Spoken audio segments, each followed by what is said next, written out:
அப்பா இல்லாமல் முதல் வாட்டி இப்படி உட்காரதுன்றது எனக்கு ரொம்ப கஷ்டமாக இருக்குது. முதல் நன்றி வந்து பத்திரிக்கையாளர்கள் உங்களுக்கும், மக்களுக்கும், காவல்துறைக்கும் தான். ஏன்னா அப்பாவோட எல்லா நிகழ்வுகளையும் நீங்கள் எல்லாருமே ரொம்ப சப்போர்ட்டிவாக இருந்திருக்கீங்க. அவரை வழி அனுப்பி வைக்கும் போதும், சாமிக்கிட்ட அனுப்பும் போதும், அவர் என்ன நினச்சாரோ அதை விட 100 மடங்கு நீங்கள் ரொம்ப சப்போர்ட்டிவாக எங்கள் கூட நின்னீங்க. அதுக்கு எல்லாருக்குமே பெரிய பெரிய நன்றி. ஒருத்தரையும் தேடி தேடி என்னால் சொல்ல முடியல. அதனால் இதன் மூலமாக நான் சொல்லிக்கிறேன். மாமா சொன்ன மாதிரி தான், உங்களுடைய கைத்தட்டலில் தான் அப்பா உருவானார். எந்த இடத்துல சிரிப்பு இருக்கோ, எந்த இடத்துல நகைச்சுவை இருக்கோ, கண்டிப்பாக அப்பா அங்கே இருந்துக்கிட்டே இருப்பார்.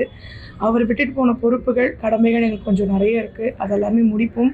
அவர் விட்ட பாதையிலேருந்து கண்டிப்பாக நாங்கள் எல்லாருமே தொடருவோம் அப்படின்ற நம்பிக்கை எனக்கு அதிகமாக இருக்குது. அதுக்கு மக்கள், பத்திரிக்கையாளர்கள், உங்களுடைய பிளெஸ்ஸிங்ஸ் அண்ட் ஆதரவு தான் எங்களுக்கு ரொம்ப முக்கியம். ஸோ என்றைக்குமே கொடுத்துக்கிட்டே இருங்க. அண்ட் எல்லாத்துக்குமே, எல்லா அண்ணன்களுக்கும், இங்கே நிற்கிற எல்லா அண்ணன்களுக்கும் ரொம்ப ரொம்ப ரொம்ப நன்றி. ஏன்னா இங்கே இருக்கவங்களுக்கு தான் தெரியும் அன்றைக்கி நம்ம எவ்வளோ விஷயத்த ஃபேஸ் பண்ணோம். ஆனால் ஒரு நிமிஷம்னா எங்களுக்கு அவ்வளோ கோஆப்ரேட்டிவாக எல்லாருமே பண்ணிங்க. ஸோ உங்கள் எல்லாருக்குமே நன்றி. பொதுமக்கள் இவ்வளோ அன்பு கொடுத்ததுக்கு ரொம்ப ரொம்ப ரொம்ப நன்றி. ஆச்சி கொழுக்கட்டை மாவு வந்தாச்சு.